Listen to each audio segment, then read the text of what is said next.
Hi, welcome back. I'm Susan Clifton. I'm here in my Baca studio in Pompano Beach. Today we're going to talk about coronavirus and how it's affecting some of us. Some of us are thriving, some of us are just barely surviving, and some of us are thriving, are using this time to improve our lives in some way. So I decided to take this time during the coronavirus to learn something new. And I will get into that in a little bit, but first I want to tell you about this painting that's right behind me, so stay tuned.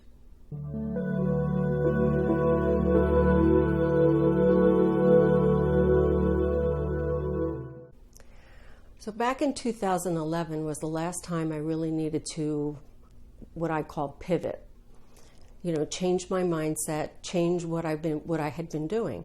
So for that year prior to that, I was working on a grant-funded show called Art Aquatic.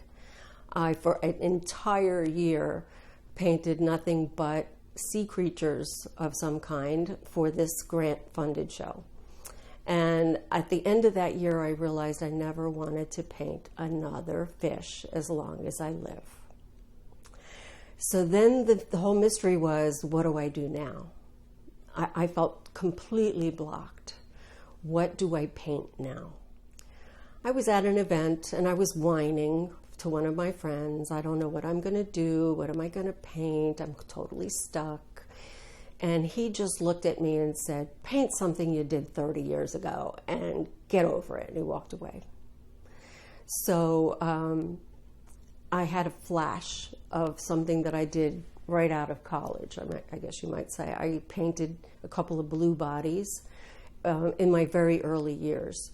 And so I had already been doing some fabric mosaic with the Art Aquatic stuff as the background. I decided to try and build a body with fabric mosaic.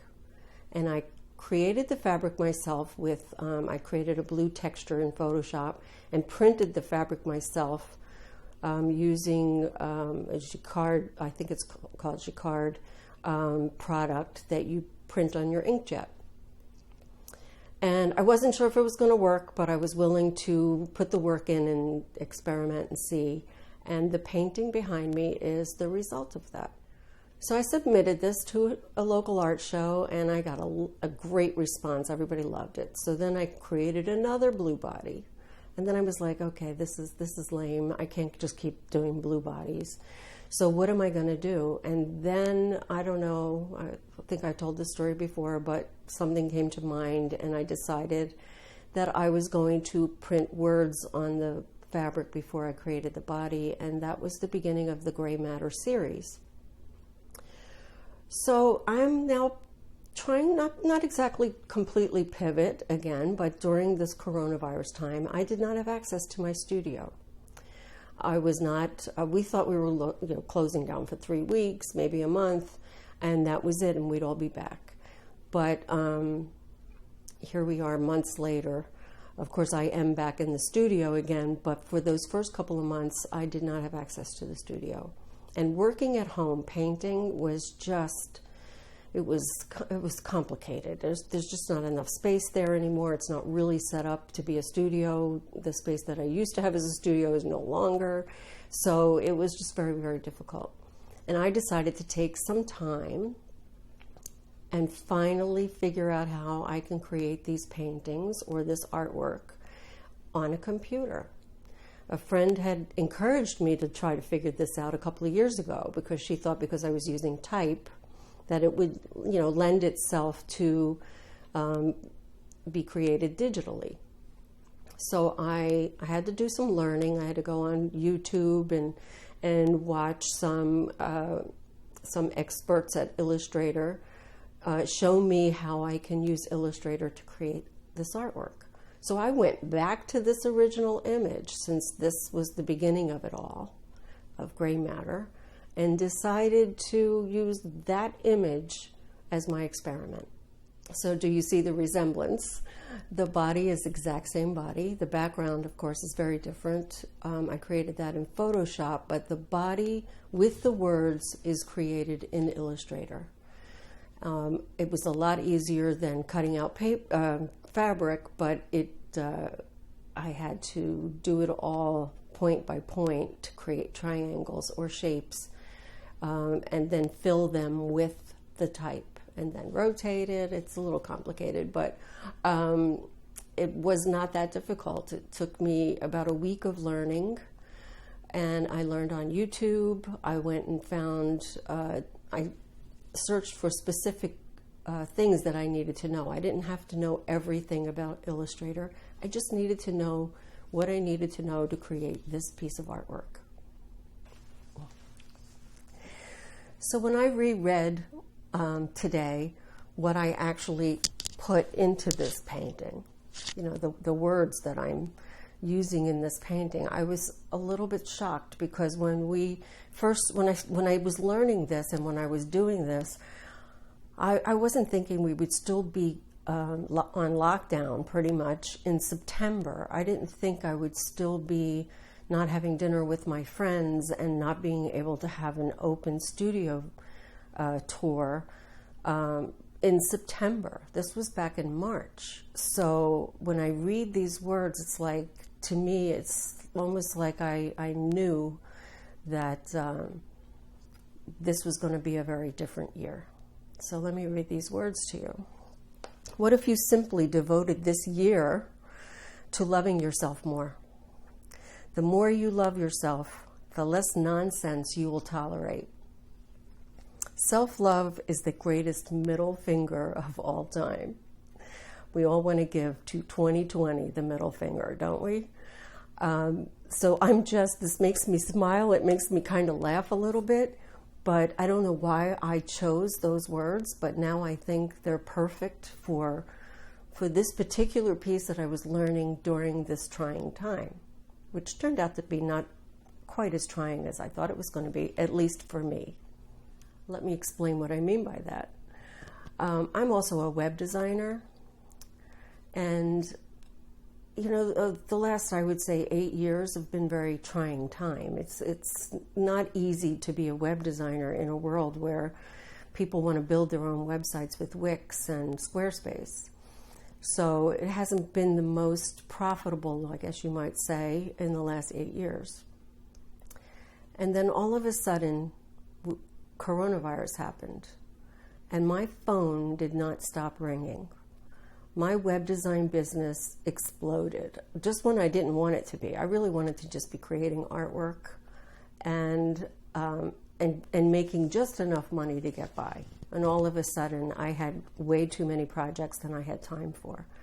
So it was kind of good that I was only doing digital artwork for those first couple of months, because I was so busy. I was really, really working day and night for clients, getting my husband on board with joining the business, and it's been very profitable for us during this time when people are losing their jobs. It made me feel very, very guilty, I'm telling you. So sometimes I think it's the mindset that we have. When we think it's all doom and gloom, we get doom and gloom. I'm not trying to oversimplify things. If you worked in a restaurant, things are bad for you right now. I have friends that had businesses that they suddenly had to close their doors for a couple of months, and reopening has been challenging and has been, they're maybe operating at 50% of what they normally would be. And this is not a restaurant. This is, fitness and whatever.